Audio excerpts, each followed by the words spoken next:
It's abstract, and I would describe it as like an alphabet of shapes. Mostly geometric, but I have a few organic elements too. I really just try to experiment with different shapes and lines. The medium I use the most is watercolor and gouache, which is like a type of watercolor. I like the way that watercolor reacts to paper and wood, which is the two things that I paint on. It feels nice and it's easy to manipulate. My process varies. Recently, I start with a program like Illustrator, and I'll draw something in Illustrator or something in my sketchbook that I turn into something on Illustrator, and then I put that through the laser cutter, and I laser cut a piece of birch, and then I'll paint it and just display it on the wall. Otherwise, I just start with a pencil drawing and then paint from there. I think I've always been attracted to like really bright colors and really clean lines, so that might be where the style originated, but a lot of it has to do with like things I liked when I grew up. Like I grew up in the 90s, so I liked Lisa Frank and Polly Pocket and like Powerpuff Girls, stuff like that. So I think when I am working, I revert back to things I liked when I was a kid, and I channel that. So that's where my body of work comes from, and it just kind of developed over like 4 or 5 years. The laser cuts are the things I'm working on most, the stuff on this wall. Everything else is kind of on the back burner right now.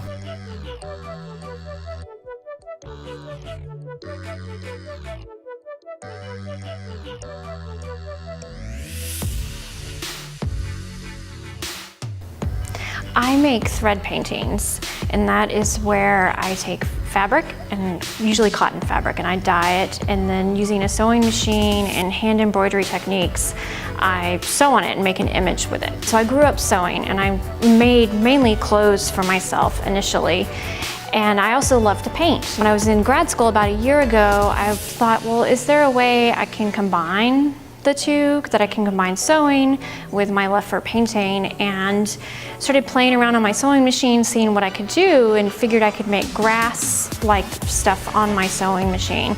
And so that's where the thread paintings came from.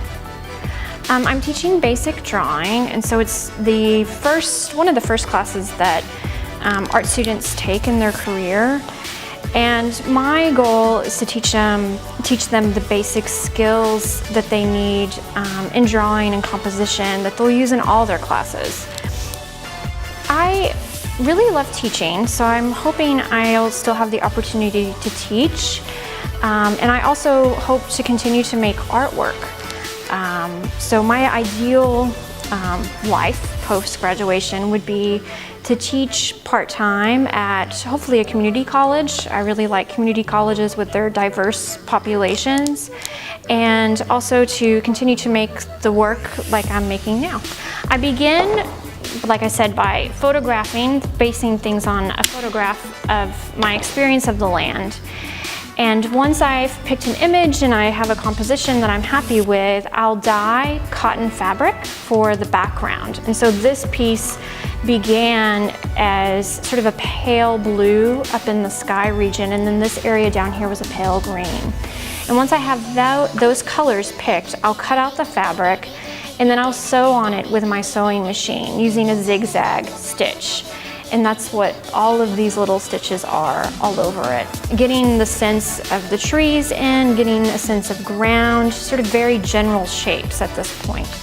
And once I've done that, I take ribbon, that silk ribbon that I've dyed, and I'll start to place it on the piece of fabric, just to sort of figure out, okay, where do I want my trees to be? What do I want my composition to be? And then once I've done those things, I start the really labor-intensive part of it, which is to do hand stitching using a needle and thread.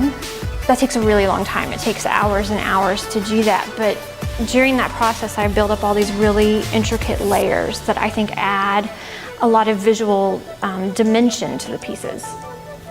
The John Winekind Student exhibition is a yearly exhibition that the galleries here have to showcase graduate and undergraduate student artwork. Where a guest juror will come and pick several student works, and I got picked to be in the show. And then there are awards. I feel like typically like 3 awards for undergrad and 3 for grad. I want to make art that is beautiful and that hopefully will help people see nature, particularly this area of Northeast Texas where these images are based, as being a beautiful place to visit. And also, I want to give people a sense of serenity that I feel when I'm out in nature. I would like for people to feel happy or playful when they look at my work, since that's how I feel when I'm making it, since I'm thinking of being a little girl and playing with toys, watching cartoons. I kind of hope people get that same vibe from my work.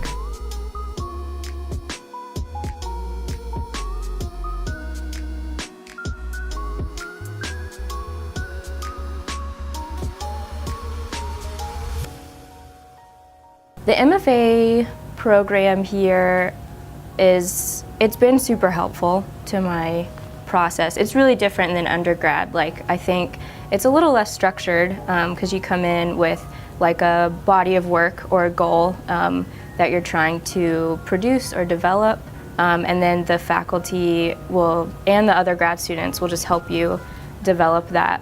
I loved the campus here and then the studio space here.